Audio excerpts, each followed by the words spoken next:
제목은 일곱 인을 떼시는 예수님이에요. 오늘의 주제는 이 일곱 인에 대해서 알아보려고 합니다. 일곱 인은 어디서 등장을 했나요? 6장에. 오늘 6장을 하죠. 5장에 하나님의 오른손에 일곱 인으로 봉해진 책이 있었습니다.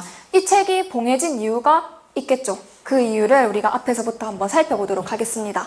계시록 2장과 3장에는 하나님께서 이 마지막 시대가 되어서 하나님이 등불로 누군가를 세웁니다. 바로 일곱 별과 일곱 금촛대를 하나님께서 마지막 등불 역할로 하나님께서 세우셨어요. 그런데 잘 갈 줄 알았던 이 일곱 별과 일곱 금촛대가 잘 갔나요? 못 갔나요? 제대로 못 갔죠. 회개하라, 회개하라, 회개하라, 회개하지 않으면 너의 촛대를 옮겨버리겠다 하고 계속해서 회개하라는 편지가 2장과 3장의 내용이었습니다. 자, 과연 이 일곱 별과 일곱 금촛대는 회개를 했을까요? 하지 않았을까요? 그 내용이 2장과 3장에는 딱히 이야기가 안 나왔어요. 그리고 4장으로 넘어가서 하나님 보좌 구성도를 살펴주고 5장에 가니까 오른손에 일곱 인으로 봉해진 책이 있더라는 거예요. 그러면 이 일곱 인으로 봉해진 이유를 우리가 찾아가야 되겠죠. 자, 일곱 별과 일곱 금촛대. 일곱 별은 일곱 교회의 사자라고 했죠.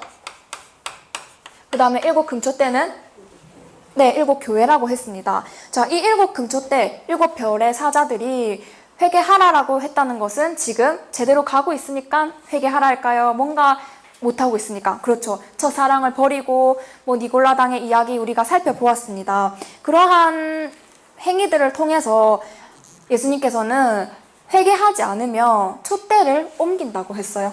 이 일곱 별의 사자들은 사람으로서 역사를 하는 것이 아니라 예수님의 오른손에 있는 그 일곱 영이 함께 역사를 했습니다. 어떤 영이요? 일곱 영을 통해서 하나님께서 이 일곱 영을 보내주심으로 해서 말씀을 주셨기 때문에 이 일곱 별의 사자들은 계시록의 역사를 진행할 수 있었던 겁니다. 그런데 회개를 하지 않으면 촛대를 옮겨버린다고 했어요. 촛대, 일곱 촛대는 일곱 등불이라고도 하죠. 우리가 보니까는 하나님 보좌 앞에 그 일곱 영이었더라 하는 것을 살펴보았습니다. 하나님은 일곱 영에게 일곱 별에게 가서 함께 해서 이 마지막 재림의 역사를 시작하고 그에 합당한 말씀을 주어서 증거하도록 만들게 하셨어요. 그러나 일곱 사자들이 무엇을 함으로? 배도했죠. 범죄함으로 인해서 이 일곱 영이 떠나가 버린 거예요. 일곱 영이 떠나가 버렸다는 것이 네 촛대를 옮기겠다라고 하신 말씀에 해당되는 이야기였던 거죠. 즉, 이 촛대가 옮겨지는 순간 육체로 떨어지게 돼버린 거예요. 육체로 떨어졌다. 무슨 말일까요? 예수님께서 부활하신 후에 마리아가 예수님의 무덤에 가서 예수님의 무덤을 확인합니다. 그때 부활하신 예수님께서 나타나셨는데 마리아가 알아보았나요? 못 알아보았나요? 못 알아보았죠. 또 엠마오로 가는 두 제자에게 예수님께서 나타나셨지만 알아보지 못했었어요. 그런데 그 이유는 육체의 상태에 놓여 있었기 때문에 부활하신 예수님을 알아보지 못했던 거고, 이 육체에 있던 모습을 예수님께서 영적인 차원으로 끌어올려 주니까 그제서야 예수님이 보이기 시작했다는 거죠. 자, 똑같은 육체여도 영적인 상태에 올라가야 예수님의 부활하신 이 모습이 보이는 거예요. 여기서도 우리가 지금 똑같이 예배를 드리고 있지만 영이 깨어있는 분들이 계실 거고 또 영이 지금 잠들어 있는 분도 계실 겁니다. 자, 하나님께서는 어떤 사람에게 구원을 주실까요? 그렇죠. 신령과 진정으로 예배를 드려야 한다고 수가성 여인에게도 누차 하신 말씀을 우리가 상기해야 되겠습니다.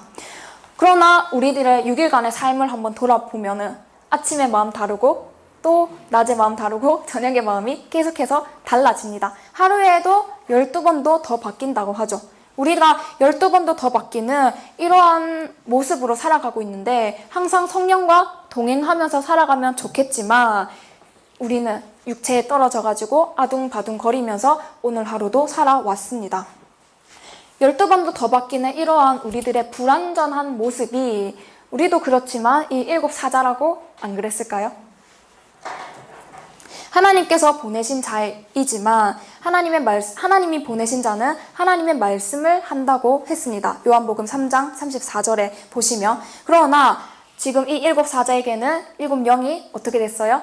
떠나가 버렸으니까 더 이상 하나님의 말씀이 나오지가 않는 거예요. 그러면은 결국은 더 이상 더 깊은 하나님의 말씀을 전해줄 수가 없게 되고 교훈으로 역사적인 관점으로밖에 설교를 해주지 못하게 되는 그러한 나락으로 처해져 버린 겁니다. 자, 일곱 사자. 하나님께서 말일에 이 일곱 사자를 세웠는데 하나님의 뜻을 저버렸으니까 일곱 영을 거두어 갔죠. 더 이상 하나님의 말씀을 깊이 전할 수가 없게 되었어요. 자, 일곱 인으로 봉해버렸습니다. 책을. 몇 개의 인이요? 일곱 인으로. 이 일곱 인으로 봉해버린 이유는 누구의 잘못으로? 일곱 사자의 잘못이기 때문이에요. 하나만 봉해도 우리가 보지 못할 텐데 이 일곱 사람의 모두의 입을 하나님께서 막아버리셨다는 뜻이에요. 그러면 이제 소경과 기머거리가 된 상태겠죠. 자, 이렇게 일곱 인으로 봉해진 이러한 일곱 근처 때에 배도하는 사건이 예수님께서 재림하실 때 우리가 1번 먼저 배도하는 일이 있고 두 번째 멸망의 아들이 선 것을 보거든 주님이 강림하신다라고 했던 그 첫 번째 단계에 해당되는 이야기였던 것입니다. 자, 일곱 인으로 봉해졌다는 것은 지금 누구 때문에요? 일곱 사자에게 사자 때문에. 그렇기 때문에 이 일곱 인의 내용은 좋은 내용이 아니에요. 혼나야 되겠죠. 그래서 주로 하나님의 재앙과 심판의 이야기가 벌어집니다.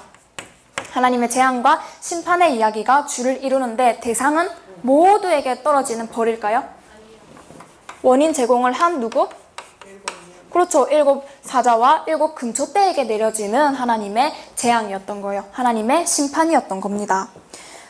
온 세상에 내려지는 벌이 아니라는 것을 꼭 기억을 하셔야 되겠습니다. 자, 그러면은 6장을 통해서 일곱 인의 재앙이 어떻게 내려지는지 한번 살펴보도록 하겠습니다. 6장 1절, 1절을 한번 볼까요? 시작! 내가 봄에 어린 양이 일곱 중에 하나를 떼시는 그때에 내가 들으니 내 생물 중에 하나가 우레소리같이 말하여 오라 하기로 하면서 이제 인을 떼요. 6장에서는 6개의 인을 떼고 이제 8장에 가서 하나의 인을 뗍니다. 자, 6장 2절을 볼까요? 시작! 내가 보니 한 마리 있는데 그 판자가 활을 가졌고 멸류관을 받고 나아가서 이기고 또 이기고 하더라. 네, 자, 첫 번째 인은 무슨 말을 탔대요? 그렇죠, 흰말을 탔습니다. 흰말을 탔고 또 무엇도 가졌어요? 활을 가졌습니다. 어떻게 한대요? 이기고 이기려 하더라. 자, 그 다음에 두 번째 인을 볼까요? 3절 시작! 둘째 인을 떼실 때에 내가 들으니 둘째 생물이 말하되 오라 하더니 이에 붉은 다른 말이 나오더라. 그 탄 자가 허락을 받아 땅에서 화평을 제하여 버리며 서로 죽이게 하고 또 큰 칼을 받았더라. 네, 둘째 인은 무슨 말? 붉은 말. 붉은 말을 가진 이 탄자는 무엇을 가졌나요? 칼을 가졌죠. 맞죠? 네. 그 다음에 무엇을 하려고? 화평을 지금 제하려고 한다는 거예요. 그 다음에 세 번째 인은 5절부터 보겠습니다. 시작! 셋째 인을 떼실 때에 내가 들으니 셋째 생물이 말하되 오라 하기로 내가 보니 검은 말이 나오는데 그 탄 자가 손에 저울을 가졌더라. 내가 내 생물 사이로서 나는 듯하는 음성을 들으니 가로되 한 데나리온의 밀 한 대요 한 데나리온의 보리 석대로다. 또 감람류와 포도주는 해치 말라 하더라. 네, 세 번째 인을 뗄 때는 무슨 말이에요? 그렇죠, 검은 말이 나오고 무엇을 가졌대요? 저울을 가졌습니다. 그리고 지금 밀 한 대와 그렇죠, 보리 석대가 나와요. 그 다음에 네 번째 인은 8절부터 보시겠습니다. 8절 시작! 내가 보니 청황색 말이 나오는데 그 탄자의 이름은 사망이니 음부가 그 뒤를 따르더라. 저희가 땅 4분의 1의 권세를 얻어 검과 흉년과 사망과 땅의 짐승으로서 죽이더라. 네. 자, 네 번째 인이 나오니까 그렇죠. 청황색 말. 청황색 말이 나오고 그 다음에 뭔가 설명하기 어렵죠. 사망이고 또 음부의 열쇠, 음부를 가졌고 하면서 뭔가 죽이는 일에 지금 관련이 있습니다.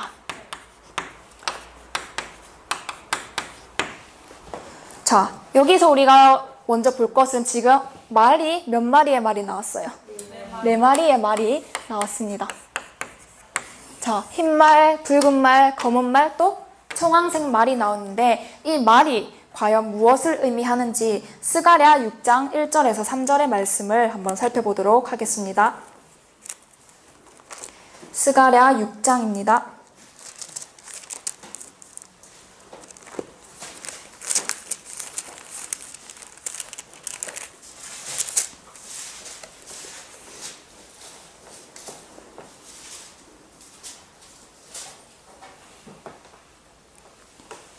육 장 1절에서 3절 함께 읽어보도록 하겠습니다. 시작.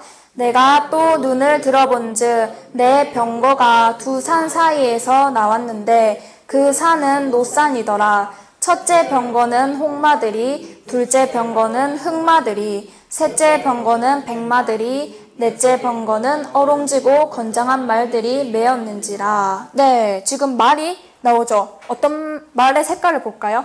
홍마, 또 흑마, 그 다음에 백마, 네, 어룽지고 건장한 말이 지금 나왔어요. 4절을 보시면 물어봅니다. 내가 내게 말하는 천사에게 물어 가로되 내 주여 이것들이 무엇입니까? 하고 물으니까 천사가 대답을 해주기를 하늘에 내 바람인데 온 세상에 주 앞에 모셨다가 나가는 것이더라 라고 대답을 해줍니다. 이 내 말은 어디에 있다가? 하늘에 있다가 온 세상에 주 앞에 모셨다가 나간다는 거예요. 그러면은 내 바람, 이 내 말은 뭐라고요? 내 바람이에요. 그럼 이 내 바람이 지금 주 앞에 모셨다가 나가죠. 그럼 하나님의 편일까요? 사단 마귀의 편일까요? 그렇죠. 하나님의 편이에요. 이 하나님의 편에 이 바람이, 이 내 말이 지금 나왔습니다. 자, 그 다음에 다니엘 7장 2절로 가보겠습니다. 다니엘 7장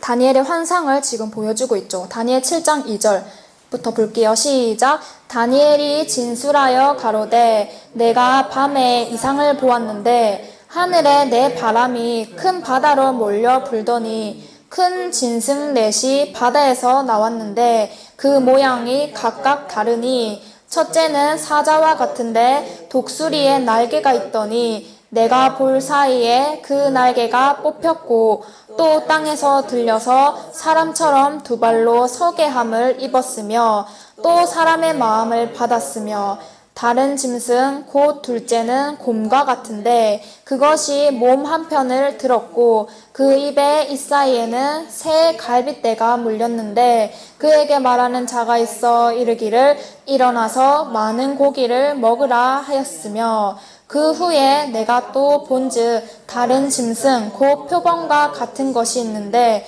그 등에는 새의 날개 넷이 있고 그 짐승에게 또 머리 넷이 있으며 또 권세를 받았으며 내가 밤 이상 가운데 그 다음에 본 넷째 짐승은 무섭고 놀라우며 또 극히 강하며 또 큰 처리가 있어 먹고 부서뜨리고 그 나머지를 발로 밟았으며 이 짐승은 전에 모든 짐승과 다르고 또 10뿔이 있으므로 네, 여기까지 보겠습니다.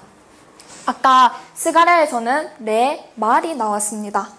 그런데 여기 다니엘의 환상을 보니까 지금 내 바람이 큰 바다로 몰려 불어갑니다. 그랬더니 무엇이 나타나요? 그렇죠.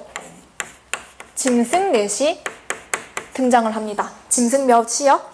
네, 큰 짐승 넷이 바다에서 등장을 하는 거예요. 보니까 사자 같고 곰 같고 표범 같고 또 뭔가 무섭고 놀라운 모양의 이를 가진 이 철을 먹고 부서뜨린다는 이런 모양을 가진 그 짐승 넷이 나타나요. 자, 여기서의 이 네 마리의 짐승은 또 어디로 연결이 되냐면 계시록 13장의 내용과 또 연관성이 있습니다. 자, 여기서 마지막에 나왔던 무섭고 놀라운 모양의 이 철이를 가진 이 짐승은 우리가 7절도 보니까 뿔을 가지고 있죠. 앞에 10개의 뿔 중에서 3개를 뽑았다고 합니다. 자, 이 이야기가 계시록 13장에서는 어떻게 설명이 되고 있는지 계시록 13장 1절과 2절을 보겠습니다. 계시록 13장 1절, 2절.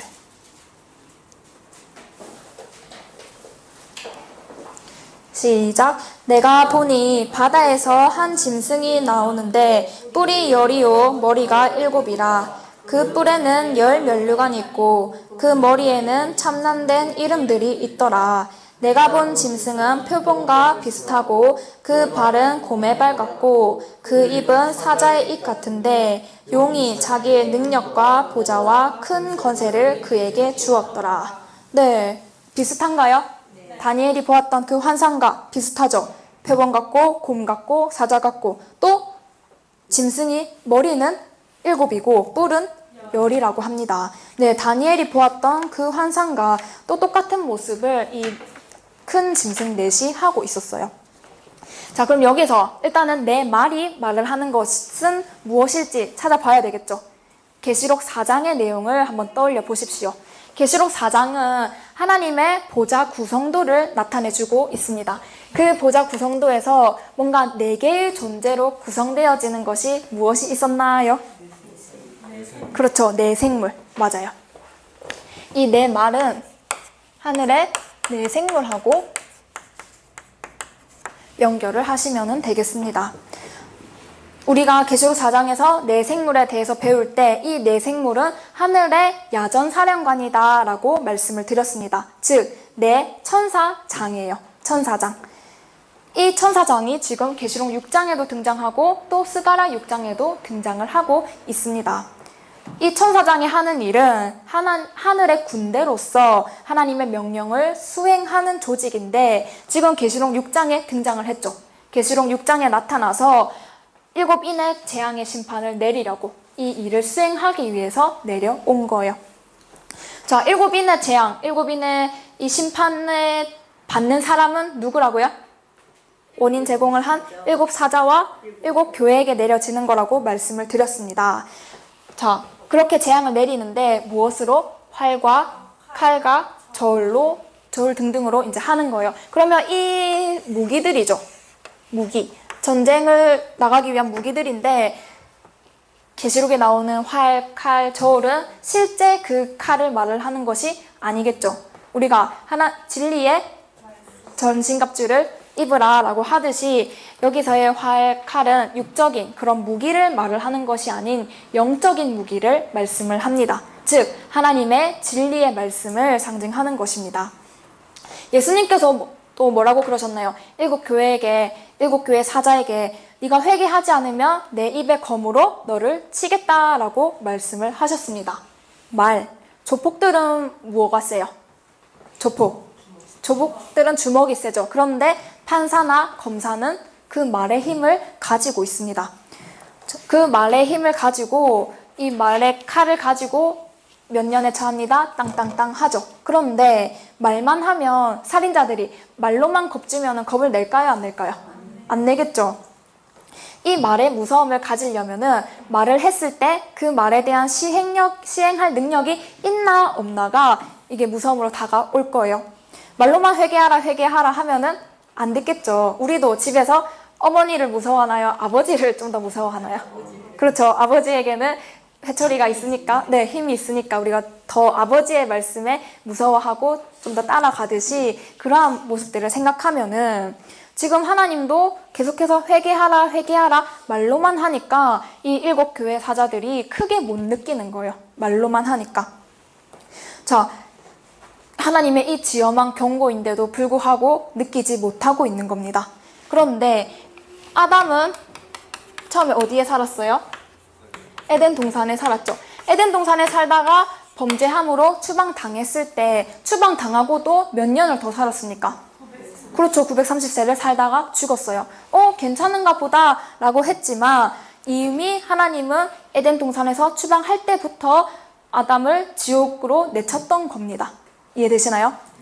그러니까 우리는 900년이나 더 살았으면 하나님이 봐준 건가? 되게 벌을 빨리 안 내리시네 라고 생각하겠지만 이미 거기서 내칠 때부터 지옥으로 던져버렸던 것이고, 그리고 오늘날의 우리 천주교나 개신교회들도 이제 이 교회 시대가 끝이 나고 있다는 이 사실을 아직도 우리가 인지하지 못하고 있다는 겁니다. 그러나 하나님의 심판은 이미 작동이 되었다는 거죠. 계시록의 말씀이 나온다는 것은 이미 하나님이 시행을 하고 계신다는 거예요. 그런데 즉각적인 심판도 있지만 눈에 안 보이는, 피부적으로 와닿지 않는 심판들도 있기 때문에 우리가 이 죄에 대한 정말 무서움을, 무덤덤함에서 이제 벗어나야 되겠죠.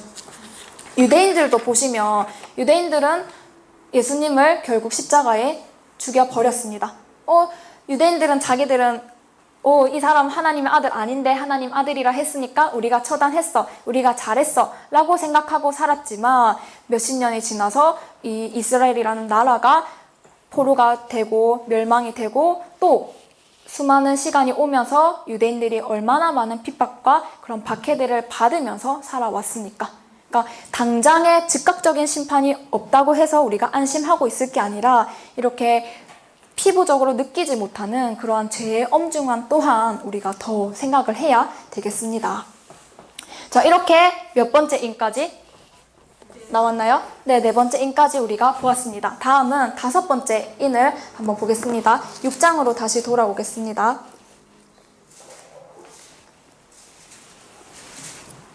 네, 6장 9절부터 11절까지 함께 읽어보겠습니다. 시작!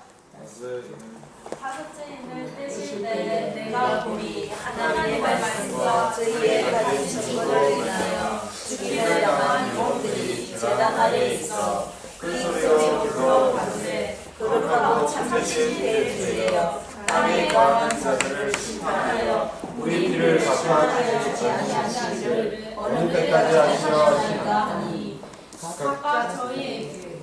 네, 11절도 읽어주세요. 시작! 각각 저희에게 흰 두루마기를 주시며 가라사대 아직 잠시 동안 쉬되 저희 동무들과 형제들도 자기처럼 죽임을 받아 그 수가 차기까지 하라 하시더라. 네, 다섯째 인을 떼니까 지금 하나님의 말씀과 저희의 가진 증거를 인하여 죽임을 당한 영혼들이 나옵니다. 어떤 영혼들일까요? 그렇죠. 순교자의 영혼이 나와요. 자, 순교자의 영혼이 나와서 지금 무엇을 하고 있나요? 제단 아래에서 어떻게 하고 있어요? 그렇죠. 피 깎아달라고 지금 신원하고 있습니다. 누가요? 순교자의 영혼들이. 자, 제단 아래라고 했죠. 제단 아래. 성막의 구조를 살펴보시면 번제단이 있습니다. 그 번제단에서 양이며 소며 갈라서 이제 불에 사지르고 하나님께 제물로 바쳤어요. 그러니까 그런 한 성막의 구조를 우리가 본다면은 이 번제단에서 양을 잡고 소를 잡았던 이 모습은 아마도 하나님께서 하나님의 이 말씀을 위해서 죽어가는 그런 하나님의 선지자들의 모습을 예표하는 것이 아니었을까요? 네, 하나님께서 하나님의 그 말씀을 전하기 위해서 목숨도 굴하지 않고 순교했던 이 순교자의 영혼들이 지금 어떻게 하고 있나요? 피값 갚아주세요 하고 신원하고 있다는 거예요. 자, 우선 이 순교자의 무리를 우리가 살펴보았습니다. 그러면 다른 무리들도 있겠죠. 베드로전서 3장 18절로 가보겠습니다. 베드로전서 3장 18절.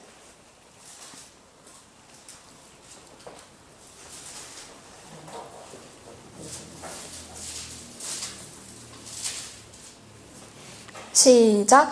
그리스도께서도 한 번 죄를 위하여 죽으사 의인으로서 불의한 자를 대신하셨으니 이는 우리를 하나님 앞으로 인도하려 하심이라. 육체로는 죽임을 당하시고 영으로는 살리심을 받으셨으니 19절 20절도요. 시작. 저가 또한 영으로 옥에 있는 영들에게 전파하시니라. 그들은 전에 노아의 날 방주 예비할 동안 하나님이 오래 참고 기다리실 때에 순종치 아니하던 자들이라. 방주에서 물로 말미암아 구원을 얻은 자가 몇 명뿐이니 겨우 8명이라. 네, 지금 우리가 계시록 6장에서는 순교자의 영혼이 모여있는 이 무리를 보았어요. 그리고 베드로 전서를 보니까 누가 있나요? 그렇죠. 노아 때 옥에 있는 지금 영들이 있어요. 이 옥에 있는 영들은 노아 때 방주 타세요 했는데 안 탄 무리들이 있는 곳이에요. 그곳에서 예수님께서 지금 복음을 전파하고 계십니다.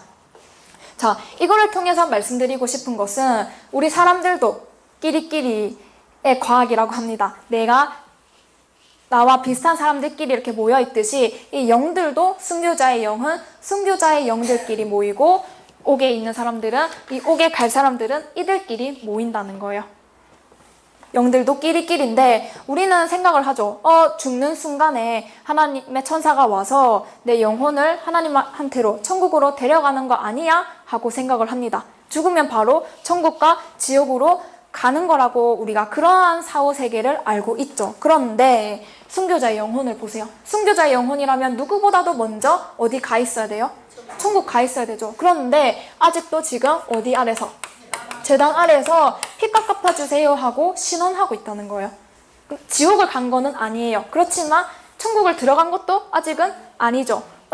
이 순교자의 영혼이라고 친다면 아담 시대에 가인과 아벨이 있었죠. 가인은 땅의 소산으로 제물을 드리고 아벨은 양의 첫 새끼로 제물을 드렸더니 하나님께서 가인의 것은 받지 않으시고 아벨의 것만 받았더니 가인이 화가 나서 동생을 죽여버렸어요. 그 아벨부터 시작을 합니다.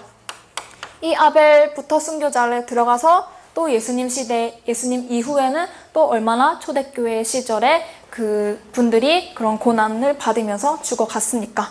그렇게 힘들게 하나님의 그 복음을 위해서 오직 그것만 바라보고 목숨 바쳐서 왔는데 지금 천국에 있어요? 못 있어요? 못 들어간 거예요. 그러니까는 이 피 깎아 달라고 하나님께 지금 신원을 하고 있는 거예요. 머리에 띠를 두르고 지금 하나님께 외치고 있는 모습입니다. 가슴에 하늘, 맺힌 하늘 풀어달라고. 자, 그런데 하나님께서 알겠다, 바로 천국으로 보내주시나요? 아니죠. 뭐라고 하십니까? 네, 6장으로 다시 보시면은 조금만 더 기다려라고 하시는 거예요. 어느 한때를 지금 기다리고 있는 겁니다. 어디까지 기다리라고 하시나요? 지금 11절을 보시면 흰 두루마기를 주시면서 아직 잠시 동안 시대 저희 동무종들과 형제들도 자기처럼 죽임을 받아 그 수가 차기까지 조금만 더 기다려라고 말씀을 하고 계시는 거예요. 동무들의 수가 찰 때까지 기다리라고 하죠. 자, 그러면 여러분들은 아직 그럼 순교자들은 조금 더 지금 기다려야 돼요. 자, 우리도 나중에 죽으면은 이러한 영들의 세계를 우리가 내 영이 갈 텐데 나의 영도 끼리끼리죠. 내가 천국의 문화를 좋아하지 않으면은 이 몸을 천국에 데려다 줘도 오래오래 살 수 있을까요?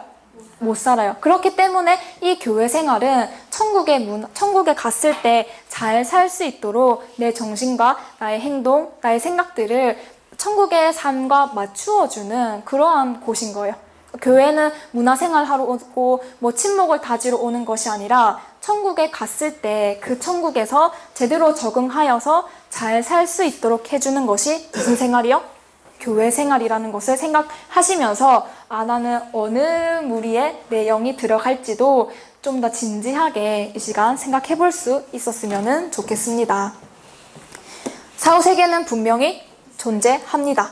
우리가 학창시절에 이 사회생활에 대한 무서움을 모르니까는 공부 안 하고 살았지만은 졸업하고 나서 이 현실에 우리가 부딪히면서 힘들어 하듯이 사후세계도 마찬가지라는 거예요. 우리가 이 교회 생활을 통해서 이 사후세계에 대한 공부를 해서 그 세계에 내가 갔을 때 잘 살 수 있도록 지금부터 준비하는 그러한 시간들이 되었으면 좋겠습니다. 네. 자, 이 순교자들은 어떤 축복을 벌어보았기 때문에 목숨까지 바칠 수 있었을까요? 순교자들의 축복에 대해서 궁금하지 않으신가요? 계시록 20장 4절로 가보겠습니다.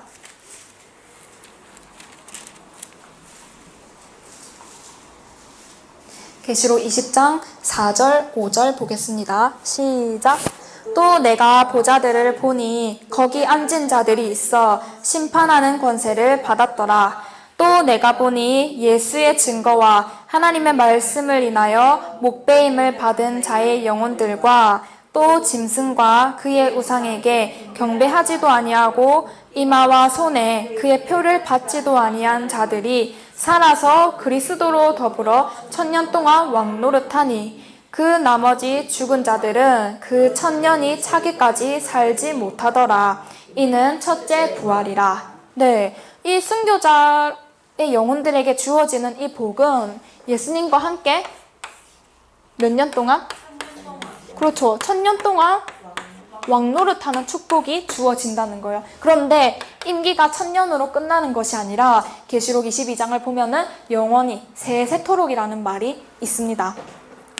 자, 순교자들의 영혼, 이때의 순교자들은 정말 이 목숨을 바치면서 이 진리를 지키고자 진리를 사수하기 위해서 죽어갔지만 지금 우리가 살아가는 이 시대는 내 목숨까지 바치면서 해야 될 그러한 정말 어려운 상황은 아니죠. 그렇게 하지 않아도 이 계시록 20장에서 말씀하시는 이 축복을 받을 수 있는 길이 있는데 내가 꼭 죽지 않아도 이 축복을 받을 수 있는 길이 있다면은 여러분들 어려워도 도전하시겠습니까? 살아가던 대로 사시겠습니까? 그렇죠. 이러한 온갖 고초를 받았던 이 순교자들에 비해서 우리는 그렇게까지는 안 해도 갈 수가 있다는 거예요. 그런 거를 또한 생각하면서 이 계시록의 말씀에 대해서 좀 더 궁금함을 가지고 길을 열어주시기를 바랍니다.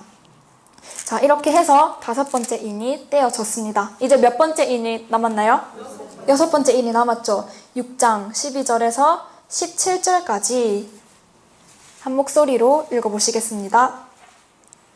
12절부터 17절 시작! 내가 보니 여섯째 인을 떼실 때에 큰 지진이 나며 해가 정같이 넘어지고 다리가 같이 되며 하늘의 별들이 모아나가 풍에 흔들려 성같이 떨어질 것 같이 땅에 떨어지며 하늘은 두루마기가 많은 것 같이 떠나가고 각각 사람이 제자리에 옮겨지니 땅의 임금들과 왕족들과 장군들과 부자들과 가난한 자들과 모든 종과 자유자가 불가사의를 숨어 산들과 바위에 위 위에 떨어져 보좌에 앉으신 이의 낮에서와 어린 양의 진노에서 우리를 가리라.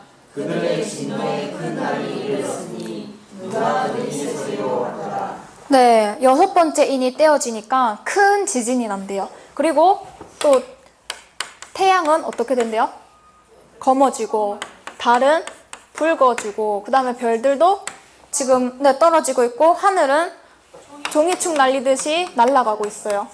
각 산과 섬은 제자리를 옮기고 있고 또 왕과 귀족들은 지금 산이나 굴, 바위 틈에 숨고 있는 모습입니다. 자, 이 모습을 보니까는 지금 이 지구가 뭔가 다 조각조각 종말이 일어나는 그러한 모습 같죠. 예수님께서도 이러한 종말을 말씀하셨습니다. 마태복음 24장 29절 한번 찾아보겠습니다.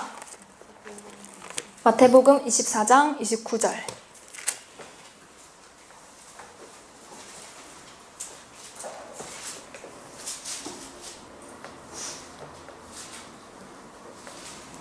마태복음 24장 29절 시작! 그날 환란 후에 즉시 해가 어두워지며 달이 빛을 내지 아니하며 별들이 하늘에서 떨어지며 하늘의 권능들이 흔들리리라. 네, 여기서도 어떻게 돼요? 해와 달과 별이 지금 빛을 내야 되는 역할을 해야 되는데 빛을 못 내고 있죠. 네, 계시록의 이 6장의 말씀하고 예수님께서 말씀하시는 이 종말의 모습이 일치합니다. 자, 이것 또한 마태복음 24장도 종말장이에요. 예언의 모습이죠. 그러면은 지금 마지막 때가 되면은 해, 달, 별이 빛을 잃는 그러한 일들이 벌어져야 되는 거죠. 우리가 이 말씀을 읽으니까 그냥 머릿속으로 상상만 하니까 어때요? 한 영화의 모습처럼 이 지구가 정말 우주가 종말될 것 같은 그러한 모습이 떠오릅니다. 또 그렇게 가르치고 있어요. 이 지구는 멸망하고 하나님을 믿는 이 신자들은 구름 속으로 끌어올려서 공중에서 예수님을 만날 것을 설명을 하고 있습니다. 그러나 우리가 다시 말씀드리면 이 일곱인의 재앙, 일곱인의 심판의 이 이야기는 온 지구적으로 일어나는 일이 아니라 잘못한 사람 누구? 일곱 사자, 일곱 별과 일곱 금초대에게 내려지는 재앙이라는 것을 명심하셔야 됩니다. 해, 달, 별이 빛을 잃어버리고 하늘이 종이축 말리듯이 날아가는 이것이 넓게 보면은 우주의 종말인가 보다 하지만 이 내용은 여섯 번째 인은 일곱째 인에 포함되는 내용이죠. 즉, 이 대상은 일곱 별과 일곱 금초대에게 내려지는 심판이라는 것을 기억하시기를 바랍니다. 자, 그렇다면은 이 해, 달, 별은 그럼 도대체 뭐야 싶죠? 야곱은 몇 명의 아들을 낳았습니까? 12명의 아들을 낳았어요. 12아들 중에서 제일 막내가 누군가요? 요셉. 요셉이 꿈쟁이 요셉이라고 하죠. 요셉이 꿈을 꿉니다. 꿈속에 아버지 해, 어머니 달, 11 형제들의 별의 꿈을 꿉니다. 그리고 아버지에게 가서 아버지 이러이러한 꿈을 꿨습니다 하니까 그럼 네 아버지와 네 어미와 네 형들이 다 너에게 절하더냐 하고 이 해, 달, 별을 요셉의 가족으로 풀어줍니다. 그리고 이 요셉의 가족들은 나중에 12아들이 이스라엘의 12지파를 건국하게 되고, 즉 이스라엘이라는 하나의 그 나라가 이 야곱의 아들들을 통해서 이어집니다. 즉 여기서의 해, 달, 별은 이스라엘 백성들을 뜻하는데 예수님 시대로 와서 예수님을 믿는 그 민족이 범위가 혈통의 이스라엘로 국한되는 것이 아니라 예수님을 믿음으로 영접하는 사람들로 그 범위가 넓어졌죠. 즉 하나님의 백성들을 뜻하는 거예요. 해, 달, 별은 뭐라고요? 하나님의 백성들. 그러면 하나님의 백성들이 해, 달, 별이라면 우리가 세상에서 어떤 존재가 되어야 되는 거예요? 그렇죠. 해, 달, 별. 해, 달, 별의 기능은 빛을 내는 존재예요. 그럼 우리가 빛을 내는 존재로 살아야 되고, 예수님께서도 너희는 세상의 빛이요 라고 말씀하셨고, 예수님 또한 나는 세상의 빛이다 라고 말씀하신 이 역할대로 우리가 살아가야 되는데, 해, 달, 별이 어떻게 된대요? 빛을 지금 잃고 있는 모습을 우리가 계시록 6장에서도 마태복음 24장에서도 보고 있다는 거예요. 즉 하나님의 백성들이 제 역할을 하고 있다는 거예요? 못하고 있다는 거예요? 못하고 있는 모습을 이렇게 될 거야 하고 예수님 때부터 계속해서 말씀을 하셨던 겁니다. 자, 그러면 지금의 모습을 한번 봅시다. 지금의 교회, 우리 주변의 신앙인들, 내 모습부터 보자면은 내가 과연 빛으로서 세상을 선도하고 있는지, 아니면 나도 똑같이 세상 사람들과 타협하면서 살아가고 있는지 한번 돌아봐야 되겠습니다. 하나님은 빛으로서 이 세상을 선도하고 해라고 우리를 보내주셨는데 이 신자구실을 우리가 제대로 하지 못하고 있다는 거예요. 오히려 이 기독교가 지탄의 대상이 되어서 예수님이 지금 짓밟히고 있는 이러한 현실을 본다면은 해달별이 떨어진 어두컴컴한 이런 세상이 되었겠죠. 자, 하늘이 종이축 말리듯이 또 날아가 버리고 산과 섬도 제자리에서 옮긴다고 했죠. 산, 섬. 지난 시간에 했나요? 산은 교회라고 말씀을 드렸습니다. 네, 산과 섬이 제자리로 옮긴다는 것은 교회가 있어야 될 자리에 있지 못하고, 지금 우리 교회들을 보십시오. 교회가 교회의 모습을 하고 있나요? 카페처럼 뭔가 문화센터처럼 그 역할을 제대로 하지 못하고 세상과 타협해지고 세상처럼 변해가는 이러한 모습들이 지금 산과 섬이 제자리에서 옮긴다는 모습을 보여주고 있는 현실입니다. 네. 하나님께서 아시아에 이 7별을 세울 때는, 7 등불을 세울 때는 세상이 밝은데 등불을 세울까요? 지금 빛이 없이 어두컴컴하니까 하나님이 등불로 세웠다는 거예요. 그럼 등불로 세웠다는 것은 이 오늘날의 모든 교회를 대표해서 이 7금초 때 7별을 세웠는데, 지금 2장과 3장의 내용을 보니까는 제대로 가지 못하고 배드의 길을 걸었다는 것을 우리가 보고 있죠. 등불이 하고 꺼져 버린 거예요. 그렇기 때문에 이 6장의 7인의 재앙은 7별과 7금초대에게 내려지는 그 재앙인 거고, 온 지구적인 종말의 사건이 아니라는 것을 꼭 명심하십시오. 네. 우주적인 재앙, 온 지구적인 재앙이 아니라 이 7교회, 7사자에게 내려지는 재앙이라는 것을 명심하시고, 촛대가 옮겨진 모습을 우리가 확인하면서 7별과 7교회의 사자들이 범죄를 했다면은 그 나머지의 교회들은 어떨까요? 볼 게 있을까요? 없겠죠. 없으니까는 어두컴컴하니까 등불을 세웠을 거 아니에요. 그러니까 그러한 교회 시대가 정말 종말을 지금 고하고 있는 이러한 현실을 우리가 좀 직시를 해야 되겠습니다.